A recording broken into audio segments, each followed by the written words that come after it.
प्यारे बच्चों, हिंदी ट्रैक में आप सभी का स्वागत है। क्लास 12th आपकी पहली कविता है आत्म परिचय, हरिवंश राय बच्चन जी द्वारा। यह आपके सामने प्रस्तुत है। कवि और लेखक दो शब्द हैं। कवि और लेखक जो है वह दो शब्द हैं जिनमें कवित्व का भाव मुद्रित होता है, जो कम शब्दों में ऊंची बात को कहते हैं, जिनमें मन के उद्गार जो है दिखाई पड़ते हैं, वो कवि कहलाते हैं। और उनकी रचना जो है वह कविता कहलाती है। तथा लेखन जो है वो एक सामान्य दृष्टि में होता है, जिसमें केवल और केवल मनोविचारों को रखते हुए आरोह अवरोह के साथ पूर्ण विराम कामा आदि जो दिखाई पड़ता है पढ़ते समय, केवल लेखन पर गौर करते हैं बस, तो वो कहलाता है आपका लेखन और उसको करने वाले लेखक। तो लेखन और कविता, लेखक और कवि, ये दो अंतर भी आप समझ लीजिए। तो आज का टॉपिक है आत्म परिचय। चलिए प्यारे बच्चों, आइए आपकी पहली कविता जो है वह इस रूप में है। जैसे, मैं जग जीवन का भार लिए फिरता हूँ, फिर भी जीवन में प्यार लिए फिरता हूँ। कर दिया किसी ने झंकित जिनको छूकर, मैं सांसों को दो तार लिए फिरता हूँ। मैं स्नेह सुरा का पान किया करता हूँ। तो मैं अर्थात कवि हरिवंश राय बच्चन जी यहाँ यह बताना चाह रहे हैं कि मैं जग जीवन का भार लिए फिरता हूँ। यह कविता पूर्णतः प्रेम पर आधारित है। वह संसार वासियों के बीच, अपनों के बीच, रिश्तों नातों के बीच, सभी में कहीं न कहीं वो प्रेम का भाव लिए फिर रहे हैं। वो संसार से हट करके हैं, लेकिन कहीं न कहीं प्रेम की बात जो है वह दिखाई पड़ती है। तो मैं जगजीवन का भार लिए फिरता हूँ, अर्थात सबके बीच प्रेम रूपी निर्वहन का जो भाव उमड़ रहा है उसको लेकर के फिर रहे हैं। फिर भी जीवन में प्यार लिए फिरता हूँ। जो रिश्ते नातों के बीच जो है, जो भी भाव निकल करके आते हैं, उसमें तनिक भी विचलित नहीं होते हैं और अपने उसी रूप में वह विचरण कर रहे हैं, प्यार लिए फिर रहे हैं, अर्थात प्रेम रूपी रूप में वह मदमस्त हैं, सही हैं। कर दिया किसी ने झंकित जिनको छूकर, यदि किसी ने इसको छू करके थोड़ा सा दूसरे रूप में कर दिया। अब दूसरे रूप के दो अर्थ हो सकते हैं, एक बनने के सापेक्ष में, एक बिगड़ने के सापेक्ष में। तो जो अच्छे होते हैं हमेशा वो बनने के सापेक्ष में ही मानते हैं। तो किसी ने किया क्या किया, छू करके झंकित कर दिया। तो हुआ क्या, मैं सांसों के दो तार लिए करता हूँ। तो सांस का दो तार होना एक प्रकार का गायन करना, अच्छा लय नहीं करना, बेहतर बन जाना। तो उसको इन्होंने अच्छा माना और लग रहा है अब और ये मस्ती के साथ गायन कर रहे हैं, या जो भी निकल रहा है इनके मुख से वो एक प्रकार का गायन हो गया, छंद बन गया। मैं स्नेह सुरा का पान किया करता हूँ। स्नेह सुरा में रूपक अलंकार का प्रयोग है। स्नेह रूपी सुरा अर्थात प्रेम रूपी मदिरा का पान कर रहे हैं। सबके बीच जो भी जैसे मिल रहा है उसी प्रकार यह स्वीकार कर रहे हैं। किसी के बीच किसी प्रकार की कोई दुर्भावना नहीं है। मैं कभी न जग का ध्यान किया करता हूँ। ये इतने निश्चिंत हैं, इस रूप में हैं कि संसार का कभी भी ध्यान करने वाले ही नहीं। ये वास्तविकता के पुजारी हैं, सही के पुजारी हैं, बिल्कुल अडिग रहने वाले हैं, सच्चाई को जानने वाले हैं। ऐसे हैं हमारे कवि जो है हरिवंश राय बच्चन जी। तो मैं कभी जग का ध्यान किया करता हूँ। तो संसार का कभी ये ध्यान नहीं करते हैं। जग पूछ रहा उनको जो जग की गाते, संसार उसको अपनाते हैं, उनको पूछते हैं, उनको अपने नजदीक करते हैं जो संसार का होके चलते हैं। ये तो संसार से क्या है, थोड़ा सा हट करके हैं, अर्थात इनके मनोभाव वह प्रेम को वर्णित करने के लिए है। जहां प्रेम है वहां ये है, जहां प्रेम नहीं है वहां ये नहीं है, थोड़ा सा दूर है। तो संसार उनको पूछ रहा है जो संसार का होके चलता है, और मैं अपने मन का गान किया करता हूँ। जो भी हमारे मन में है उसी का उद्गार, उसी का गायन सबके बीच में मैं कर रहा हूँ। तो ऐसी बात जो है कहते हैं हरिवंश राय बच्चन जी, आपके कवि महोदय। आगे देखिए, मैं निज उर के उद्गार लिए फिरता हूँ, मैं निज उर के उपहार लिए फिरता हूँ। है यह पूर्ण संसार न मुझको भाता, मैं सपनों का संसार लिए फिरता हूँ। तो मैं निज उर के उद्गार लिए फिरता हूँ। उर माने हृदय। हमारे हृदय में जो भी उद्गार हो रहे हैं, मनोभाव आ रहे हैं, मैं निज उर के उपहार लिए फिरता हूँ। मैं उनको उपहार मानता हूँ, अर्थात अच्छी वस्तु। उपहार मानना, विशेष अच्छी वस्तु मानना। तो कहीं न कहीं ये सबसे हट कर के हैं, इसलिए वह अच्छा स्वीकार करते हैं। मैं यह अपूर्ण संसार है, यह अपूर्ण संसार न मुझको भाता है। ये संसार कैसा है? इन्होंने संसार को अपूर्ण बताया। वास्तव में संसार अपूर्ण है। संसार का एक शाब्दिक अर्थ जो है, संसरत इत संसारा, जो लगातार सरक रहा है, वही है संसार। कल क्या था, आज क्या है और कल कैसे होगा, ये किसी ने जाना नहीं आज तक, और न कोई जान पाएगा। एक क्षण में ही सब कुछ बदलने वाला है संसार। तो जो निश्चिंत है, कहीं न कहीं वो गलत है। निश्चिंत नहीं होना चाहिए। हमें अपना बनाना चाहिए, सुधारना चाहिए। जिस उद्देश्य से हमारा धराधाम पर जन्म हुआ है, उस ओर बढ़ना चाहिए। तो प्रेम स्वरूप, भगवत प्राप्ति स्वरूप या अन्य जो भी तत्संबंधी आपके दिमाग में बात आए, जो संसार से कहीं न कहीं हट करके है, वो विशेष व्यक्तियों के अंतःकरण में बात आती है। बड़े-बड़े संत महात्मा होते हैं, जो कहीं न कहीं भगवत प्राप्ति की बात भी सोचते हैं। तो यहाँ जो है क्या कह रहे हैं? है यह संसार अपूर्ण मुझको भाता। क्यों नहीं भा रहा है? क्योंकि संसार ये है, अपूर्ण है। पूर्ण केवल ब्रह्म है। ब्रह्म के अलावा संसार में कुछ भी पूर्ण नहीं है। जहां भी आप जाएं, कुछ और कुछ और, हमेशा कमी आपको होगी। तो वो कमी क्या है? वही कमी अपूर्णता को दर्शाती है। जब तनिक भी कमी ना हो, तब वो पूर्ण माना जाए। लेकिन जहां भी आप, चाहे वो खान पान हो, चाहे रहन सहन हो, चाहे आना जाना हो, कहीं भी किसी भी उद्देश्य से आप आगे बढ़ेंगे, तब निश्चित रूप से आपको कमी खलेगी। और यही कमी है, तभी संसार को क्या माना गया? अपूर्ण माना गया। आगे देखिए, मैं स्वप्नों का संसार लिए फिरता हूँ। हमारे मन में जो भी स्वप्नवत हैं, अर्थात अंतःकरण की दृष्टि से जो भी हमको दिखाई पड़ रहा है, मैं उस तरफ उसी को ध्यान करते हुए आगे बढ़ रहा हूँ। हरिवंश राय बच्चन जी किसी की परवाह नहीं करते हैं, किसी की ध्यान नहीं करते हैं। अपने अंतःकरण में प्रेम को संजोए हुए ये कविता का निर्माण किए हुए हैं। प्रेम जो है मुख्यतः है। आगे, मैं जला हृदय में अग्निदाह करता हूँ। जलते हृदय हुए हुए हृदय में यह अग्नि स्वरूप है। कहीं न कहीं जो है, तनिक भी ये हट करके नहीं है, न तो किसी की परवाह भी करते हैं। सुख दुख दोनों में मग्न रहा करता हूँ। एक सिक्के के दो पहलू होते हैं, हानि लाभ, जीवन मरण, जस अबजस, सुख दुख, ऐसे बहुतेरे। बिना दिन के रात नहीं, बिना रात के दिन नहीं। तो कहीं न कहीं दोनों में ये बिल्कुल मग्न है, समान है। जान रहे हैं आज दुख है तो कल सुख भी होगा, आज सुख है तो दुख भी होगा। और जो इस भाव से निश्चिंत हो जाता है, कहीं न कहीं उच्च अवस्था को वह प्राप्त होता है, आगे बढ़ जाता है। जग भव सागर तरने को नाव बनाए, सारा संसार इस सागर से उतरने के लिए, अर्थात माया रूपी इस भव सागर से पार जाने के लिए क्या करता है? यत्न करता है, जतन करता है, कुछ न कुछ विशेष प्रयत्न करता है। मैं भव मौजों पर मस्त रहा करता हूँ। मैं इसको चूंकि जान रहा हूँ, बिल्कुल मैं मस्त हूँ, किसी प्रकार की मुझको कोई चिंता नहीं। यहाँ एक बात का ध्यान और भी करना चाहिए, जो तनिक भी जाने अनजाने में गलत काम अपराध नहीं करते हैं, वो निश्चिंत होते हैं। उन्हें किसी प्रकार का कोई भी गलत भावना, डर, डरावना वो लगता ही नहीं। किस बात की चिंता? कहीं कोई चिंता नहीं होगी। क्यों? उन्होंने गलत काम तो किया ही नहीं है। अवश्य में उपभोक्तव्यम कृतम कर्म शुभाशुभम।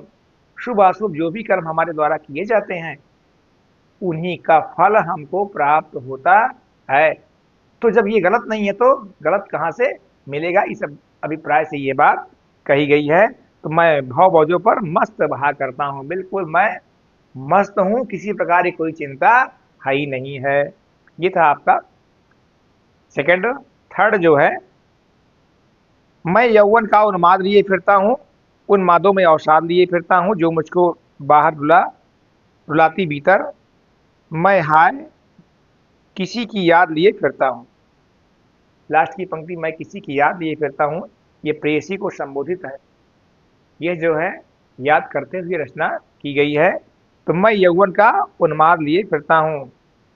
मैं यौवन अवस्था का एक जो आवेग बनता है, उन्माद बनता है, उसको ये ले करके फिर रहे हैं। अर्थात युवावस्था को प्राप्त है, उसमें जो एक विशेष प्रकार की सोच होती है उसी को उन्माद कहा गया है। उन्माद में अवसाद लिए फिरता हूँ। तो कहीं न कहीं जो भी उमंग आती है, आवेश है, आवेग है, उसमें अवसाद, रुकावट भी है। ये नहीं कि गलत कर बैठे, गलत करने की बात तनिक भी मन में नहीं है। जो मुझको बाहर हंसा रुलाती भीतर, जो मुझको ऐसे देख करके बाहर हंसा, बाहर से जो हंसते दिखाई पड़ते हैं, दूसरे रूप में दिखाई पड़ते हैं, वह कहीं न कहीं अंदर से रुलाती है, अंदर से दूसरे रूप में होती है। मैं हाय किसी की याद लिए फिरता हूँ। अगर मैं इस रूप में हूँ तो कहीं न कहीं किसी की याद लिए फिर रहा हूँ। तो ये पूरी की पूरी कविता जो है वो प्रेयसी की याद करने के संदर्भ में, या संसार को एक नया रास्ता देने के संदर्भ में, या अपने आप को अलग थलग होने के संदर्भ में ये बात की जा रही है, की गई है। आगे, कर यत्न मिटे सब हाय, सत्य किसी ने जाना। अगर यत्न किया जाए तो निश्चित रूप से सभी जो है वह रूप दूसरा हो सकता है, अर्थात बदल सकता है। सत्य किसी ने जाना, यह सत्य कोई कोई ही जानता है। हमारे किए हुए कर्मों का फल ही मुझको प्राप्त होता है। जानते सब हैं लेकिन मानते बहुत कम हैं। अगर मान ले वो तो गलत काम बिल्कुल ना करें, वो सत्य मार्ग पर बिल्कुल अडिग हो जाएं, या अपना मार्ग ही बदल दें और तनिक भी गलत काम ना करें। नादान वही है हाय जहां पर दाना। दो शब्द आए हुए हैं, नादान और दाना। नादान अर्थात मूर्ख और दाना अर्थात समझदार। एक ही धराधाम पर दोनों प्रकार के व्यक्ति मिलते हैं, नादान और दाना अर्थात समझदार व्यक्ति। तो जहां पर नादान होते हैं वहीं पर समझदार लोग भी होते हैं, ये अभिप्राय से बात की गई है। फिर मूड न क्या जग जो इस पर भी सीखे। फिर इस संसार में मूर्ख ही कौन जो इतने पर भी कुछ सीख ना पाए। हमको आपको देखने के बाद कहीं ना कहीं रास्ता बदल देना चाहिए, और रास्ता बदल लेते हैं तो हम समझदार हैं, और नहीं बदल पाते हैं तो महामूर्ख की श्रेणी में आएंगे। तो मैं सीख रहा हूँ सीखा ज्ञान भुलाना। मैं फिर भी कुछ न कुछ सीख रहा हूँ। जो भी सीखा हुआ था, जो पहले जाना हुआ था, उसको मैं आज पुनः सीख रहा हूँ। अर्थात कहीं न कहीं करने के लिए यह आगे बढ़ रहे हैं। यह कहीं न कहीं जो है दूसरे रूप में हमको आपको हमेशा आगे बढ़ने का प्रयास करना चाहिए। मैं और जग और कहाँ का नाता, मैं बना बना कितने जग रोज मिटाता। मैं और इस संसार सागर से मैं अलग थलग हूँ, हट करके हूँ। तो मैं और यहाँ जो है और शब्द 3 बार आया हुआ है, इसलिए यहाँ यमक अलंकार का प्रयोग भी होगा। यमक अलंकार जहाँ एक पंक्ति में एक से अधिक बार शब्द आते हैं, उनका सबका अर्थ अलग अलग है। यहाँ और शब्द 3 बार आया है, तीनों का अर्थ अलग अलग है। अभी आप सुनिएगा। तो सबसे पहले ये जानिए कि अलग है यमक अलंकार का प्रयोग। तथा इतना ही नहीं, मैं और, तो मैं दूसरा हूँ, अर्थात संसार से हट करके हूँ। जैसे संसारी लोग हैं उससे मैं हट करके हूँ। और जग और सारा संसार दूसरे रूप में है। मैं अगर हट के हूँ तो संसारी कैसे हैं, वो अपने उसी रूप में है।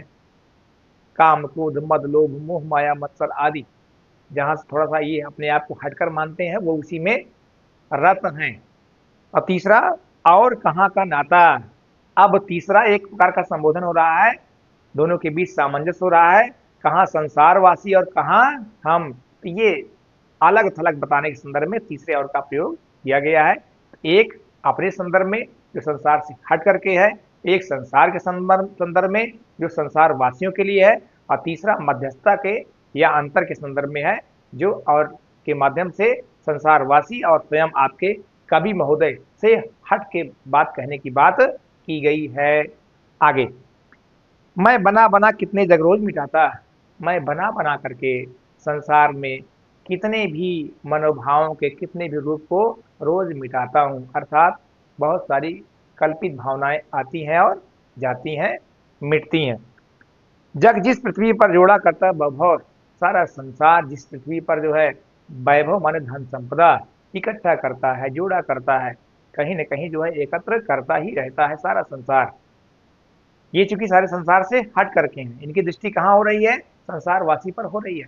इस प्रकार जो है वह परेशान है, सब के सब परेशान है माया के लिए।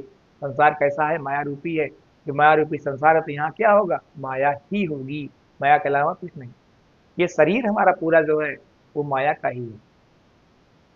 माँ माने नहीं, या माने जो है नहीं लेकिन फिर भी है। संसार अभी बताए थे आपको, जो लगातार खसक रहा है, सिरक रहा है। आज बाल्यावस्था, कल युवावस्था, फिर वृद्धावस्था, और फिर क्या होगा? संसार सागर को छोड़ देना, नया शरीर को प्राप्त होना, या अन्य जो कुछ भी। तो लगातार आज जिस अवस्था में है, जिस रूप में है हम, कल वह रूप हमारे सामने नहीं होगा, कल होगा दूसरा रूप होगा। तो सारा संसार इस पृथ्वी पर धन संपदा इकट्ठा करता है, जोड़ा करता है।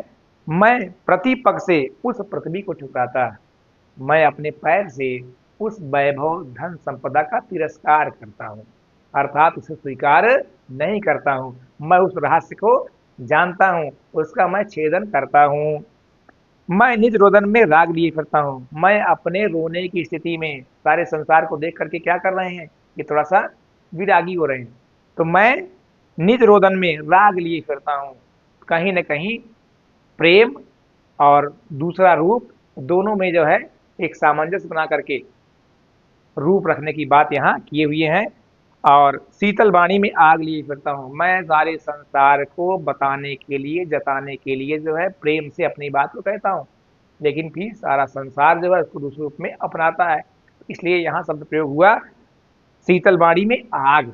वाणी हमारी शीतल है, लेकिन फिर भी दूसरों के लिए वह कष्टकारी महसूस होती है। आगे, खूब जिस पर भूपों के प्रसाद निछावर, बड़े बड़े राजाओं के महल जिस पर निछावर होते हैं, कहीं न कहीं प्रेम पाने के लिए, वास्तविकता पाने के लिए, लाभ पाने के लिए, सुख पाने के लिए बड़े बड़े राजाओं के महल निछावर हो जाते हैं, अर्थात राजा भी मर मिटते हैं। इस संदर्भ बात की गई है। तो मैं वह कनार का भाग लिए फिरता हूँ, वह कनार का भाग अर्थात प्रेम, मैं उसी प्रेम की भावना को संजोए हुए हूँ, अर्थात स्वीकार करता हूँ, उसी के रूप में हूँ। आगे, मैं रोया तुम इसको कहते हो गाना, मैं तो रो रहा हूं और आप इसको कहीं न कहीं कह रहे हो कि आप लय बना रहे हो, आप गायन कर रहे हो। मैं फूट पड़ा तुम कहते छंद बनाना, मैं रोते रोते फूट पड़ा, अर्थात अब बिलक करके रो रहा हूं।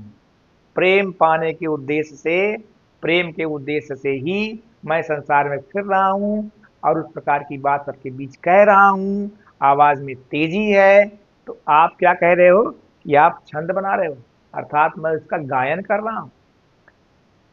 क्यों कभी कहकर संसार मुझे अपनाए, संसारवासी जो है मुझे कभी कह करके क्यों अपनाए, क्यों अपने सन्निकट बुलाए। मैं दुनिया का हूँ एक नया दीवाना, मैं संसार में एक दीवाने के रूप में, दीवाना वही होता है जो उसके लिए प्रेरक का काम करता है, हमेशा जो है उसी ओर उन्मुख होता है, तत्पर होता है। तो कहीं न कहीं ये संसार का एक नए दीवाने के रूप में है। दूर दूर तक इनके समान कोई दिखाई नहीं पड़ता है। तो ये संसार वासियों के बीच अपने आप को अलग थलग स्वीकारे हुए हैं, दीवाना के रूप में माने हुए हैं। मैं दीवानों का वेश लिए फिरता हूँ, अब जब मैं दीवाना हूं तो मुझे किस बात की चिंता? मैं संसार वासियों के बीच प्रेम की राग में, प्रेम देने के उद्देश्य से, हर जगह प्रेम ही प्रेम का रूप जो है फैलाने के उद्देश्य से, तो मैं दीवानों का वेश लिए फिरता हूँ। हमारा वेश कैसा है? वो दीवाना का है, अर्थात कहीं न कहीं प्रेम का संचार ही जो है यह मुख्य उद्देश्य छिपा हुआ है। मैं मादकता निःशेष लिए फिरता हूँ, मादकता अर्थात कहीं न कहीं प्रेम का वह मनोभाव, उसी का बेस लेकर के ये फिर रहे हैं, घूम रहे हैं। जिनको सुनकर जग झूम झुके लहराए, जिनकी बात को सुनकर के सारा संसार जो है वह झूम उठे, प्रसन्नता को प्राप्त होवे। अच्छी तरह से माने, सुने और समझे। लहराए बिल्कुल भाव विभोर हो जाए, उस तरफ बढ़ जाए, अडिग हो जाए। मैं मस्ती का संदेश लिए फिरता हूँ, ऐसा मेरा मस्ती देने वाला संदेश है प्रेम। तो मैं प्रेम रूपी बात को सब जन जन तक पहुंचाने के लिए बिल्कुल मस्त हूँ। किसी प्रकार की चिंता नहीं है, क्योंकि प्रेम ही सर्वोपरि है। प्रेम का भगवत स्वरूप बताया गया है। जहाँ प्रेम नहीं है वहां कुछ नहीं। अगर प्रेम है तो आपके पास सब कुछ है। मन हमारा जब प्रसन्न होता है तो हम सब कुछ अच्छा पाते हैं, यहाँ तक कि हमारा शरीर भी स्वस्थ रहता है। और मन हमारा खिन्न होता है तो मुझे फिर कुछ ना अच्छा लगता है और ना हमारा शरीर ही स्वस्थ रह पाता है। हम कहीं न कहीं परेशान हो जाएंगे। तो यह कविता प्रेम की कविता थी। कहीं न कहीं प्रेयसी को याद करने के संदर्भ में ही छोटी छोटी बातों का समावेश करते हुए हरिवंश राय बच्चन जी आपके सामने यह छोटी सी कविता रखे आत्म परिचय। इसी का एक दूसरा भी रूप है आपके पाठ में, एक गीत के नाम से कविता है। एक गीत। दिन जल्दी जल्दी ढलता है, हो जाए न पथ में रात कहीं, मंजिल भी तो है दूर नहीं। तो दिन जल्दी जल्दी ढलता है, संसार में समय को आज तक कोई रोक नहीं पाया है। कोई भी बड़े बड़े योगी महात्मा, यहाँ तक कि परमात्मा स्वयं धराधाम पर अवतरित होने के बाद भी कभी भी समय पर अंकुश नहीं लगाए। क्यों नहीं लगाए? अरे उन्हीं की नगरी है। तो अपने को तिरस्कार कोई करता है? बिल्कुल नहीं करता। तो दिन जल्दी जल्दी ढलता है, वो किसी का इंतजार नहीं करता। हो जाए न पथ में रात कही, जो भी पथिक हैं, पथ अर्थात रास्ता, और उस पर चलने वाले पथिक। तो जो पथिक हैं, चलते हैं जमीन पर या हवाई मार्ग पर, चिड़िया आदि, तो कहीं न कहीं जो है रास्ते में रात ना हो जाए। मंजिल भी तो है दूर नहीं, मंजिल भी अब दूर नहीं, अब तो हम पहुंचने वाले हैं, बस थोड़ी दूर रह गई है। यह सोच थका दिन का पंथी भी जल्दी जल्दी चलता है। यह जब भी सोचता है कि अब दूर नहीं है, अब तो हम पहुंच गए हैं, तो अपनी चाल में तेजी लाता है और बहुत तेजी से चल करके वह पहुंचने का प्रयास करता है। क्यों? क्योंकि दिन जल्दी जल्दी ढलता है। बच्चे प्रत्याशा में होंगे, नीड़ों से झांक रहे होंगे। बच्चे जो है कहीं न कहीं प्रत्याशा, प्रति और आशा से बना हुआ है। प्रत्याशा जिसमें यण संधि है, ई कोई यण सूत्र है। प्रति में ती में छोटी की मात्रा, आशा में आ, यही मिलकर के या हुआ, या में बड़ा। तो प्रत्याशा शब्द जो है इसका अर्थ है उसके प्रति आशा है। तो बच्चे जो है उसके प्रति जो आशा है, वो आशा में अर्थात माता पिता की आशा में नीड़ों से झांक रहे होंगे। नीड़ अर्थात झोपड़ा, झरोखा जो भी है उससे वह झांक रहे हैं, देख रहे हैं कि हमारी हमारी माँ आ रही होगी, हमारे लिए दाना लाएगी, अब हम चुगने के लिए कुछ न कुछ पाएंगे। तो यह ध्यान परों में चिड़ियों के भरता कितनी चंचलता है। या जब ध्यान आता है कि छोटे छोटे बच्चे हमारे हमको ताक रहे हैं, निहार रहे हैं, रास्ते देख रहे हैं, तो यह सोच करके भरता कितनी चंचलता है। उनका पांव जो है, उनका पंख जो है बहुत तेजी के साथ चलता है, क्योंकि दिन जल्दी जल्दी ढलता है। मुझसे मिलने को कौन विकल, मुझसे मिलने के लिए कौन विकल माने परेशान, कौन परेशान है। मैं हूं किसके हित चंचल। यहाँ हरिवंश राय जी बच्चन जी कह रहे हैं, मैं किसके हित में चंचलता भरूं। चिड़िया हैं, वो देख रही हैं कि झरोखे में बच्चे हमारे ताक रहे हैं, इसलिए वो जल्दी जल्दी उड़ रहे हैं, तेजी के साथ आ रहे हैं। एक राही है तो वो भी कोई ताक रहा है, तेजी के साथ आ रहे हैं। लेकिन ये कह रहे हैं, मुझसे मिलने को कौन विकल, मुझसे मिलने के लिए कोई परेशान है। मैं किसके हूं हित चंचल, मैं किसके लिए अपने पांव में चंचलता भरूं या तेजी लाऊं, तेजी के साथ यात्रा करूं। यह प्रश्न शिथिल करता पद को भरता उर में विवलता है। यह जब प्रश्न मन में आता है कवि महोदय के, तो शिथिल कर देता है पद को, पैर को बिल्कुल शिथिल कर देता है, अर्थात रोक देता है, कमजोर कर देता है, आगे न बढ़ने के लिए कहता है। भरता उर में विवलता है, उर माने हृदय, हृदय में विवलता भर देता है, परेशानी भर देता है। अरे क्या जाना फिर वही, कोई देखने वाला नहीं, इस प्रकार के मनोभाव। तो क्योंकि इनको देखने वाला, राह बटोने वाला कोई भी नहीं है, इसलिए मैं इनका पद जो है क्या हुआ, शिथिल हो गया, रुक गया। ये उमंग नहीं लाए, तेजी नहीं लाए। दिन जल्दी जल्दी ढलता है, दिन जो है वह जल्दी जल्दी ढलता है, वह रोकने से कभी आज तक रुका नहीं है। ये थी आपकी कविता, जो आत्म परिचय तथा दूसरी कविता एक गीत के रूप में आपके सामने रखी गई। अब आइए चलिए प्रश्नोत्तर पर चर्चा करते हैं। आपका पहला प्रश्न है, कविता एक ओर जग जीवन का भार लिए घूमने की बात करती है और दूसरी ओर मैं कभी न जग का ध्यान किया करता हूँ, विपरीत से लगते इस कथनों का क्या आशय है। एक ओर जग जीवन का भार लिए घूमने की बात और दूसरी तरफ कभी किसी का ध्यान न करने की बात, क्योंकि ये संसार से अलग थलग हैं, अपने आप को यह रूप बताए हैं कि मैं प्रेम का वह रूप लेकर के सबके सामने घूम रहा हूँ, फिर रहा हूँ, संसार सागर को अपूर्ण मान रहा हूँ। बहुत सारी ऐसी बातें हैं, तो कहीं न कहीं ये संसार सागर में अपने आप को अलग थलग पाते हैं। इसलिए यहाँ बात कही गई है, मैं एक ओर जगजीवन का भार लिए फिरता हूँ, संसार में सबके बीच ये प्यार लिए फिर रहे हैं, लेकिन फिर भी दूसरी ओर संसार का ध्यान नहीं करता, वो किस रूप में है, कैसे है, बदल रहा है कि नहीं बदल रहा है। तो दोनों विपरीत बातें जो है वह विपरीत नहीं है, बल्कि एक दूसरे के पूरक हैं, क्योंकि ये जो है प्रेम दे रहे हैं और संसार जो है उसको दूसरे रूप में ले रहा है। तो इस प्रश्न का आशय यही है कि संसारवासी जो है थोड़ा सा इनसे हट करके हैं, अलग थलग हैं, और ये प्रेम रूपी वह रूप बना करके सबके बीच जो है प्रेम को बांटना, देना, लोगों तक पहुंचाना, ये बात इसमें की गई है। सेकंड, जहां पर दाना रहते हैं वही नादान भी होते हैं। दाना और नादान दो शब्द आया हुआ है, अभी हम आपको बताए थे। नादान अर्थात मूर्ख, दाना अर्थात समझदार। तो जहां दाना होते हैं वहीं नादान भी होते हैं, जहां समझदार होते हैं वहीं मूर्ख होते हैं।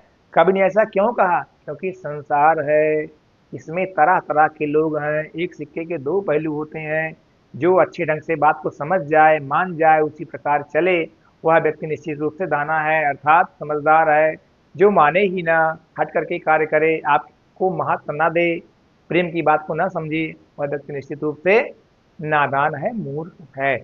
तो संसार में दोनों अवस्थाएं होती हैं, इसलिए जहां दाना होते हैं वहीं नादान होते हैं। आगे थर्ड क्वेश्चन, मैं और जगह और कहाँ का नाता, पंक्ति में और शब्द की विशेषता बताइए। और शब्द की विशेषता यह है कि सबसे पहले यहाँ यमक अलंकार का प्रयोग हुआ है। पहले मैं में आपके कवि महोदय ये संसार सागर से हट करके हुए हैं। मैं और अर्थात मैं दूसरा हूँ, और जग संसार को भी हट करके बताने की बात दूसरे और में की गई है।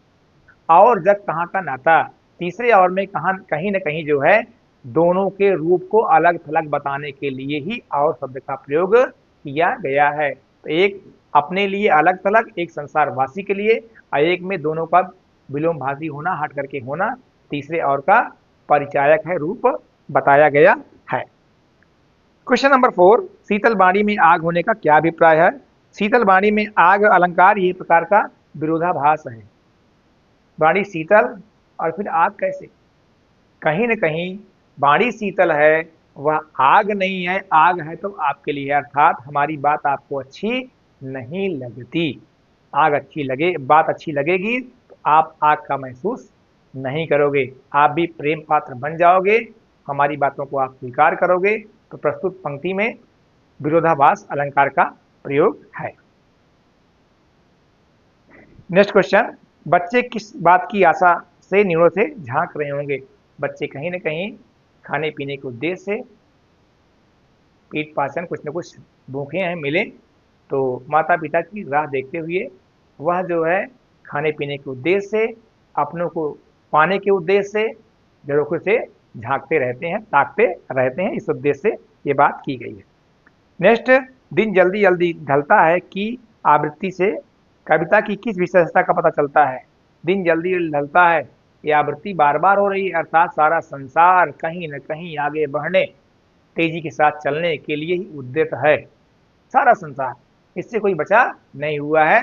कवि महोदय भी इस बात को स्वीकारते हैं, लेकिन लास्ट की पंक्ति में जब आते हैं कि मैं किसके हित में चंचलता लाऊं, मुझसे मिलने के लिए कौन विकल है, जब ये प्रश्न मन में बात आती है तो उनका पद जो है वो शिथिल हो जाता है। वह जो है अपने आप को अवरुद्ध पाते हैं, आगे बढ़ने की चाह नहीं करते हैं। इस उद्देश्य से यह बात कही गई है और दिन जल्दी जल्दी ढलता है। संसार आज तक रुकावट में नहीं आया है, समय किसी के रोके से रुका नहीं है। तो प्यारे बच्चों, ये था आपका प्रश्नोत्तर जो दोनों कविताओं में दिया हुआ था। तो उम्मीद करते हैं प्यारे बच्चों आपको समझ में आ गया होगा। तो इस पाठ में बेटा इतना ही।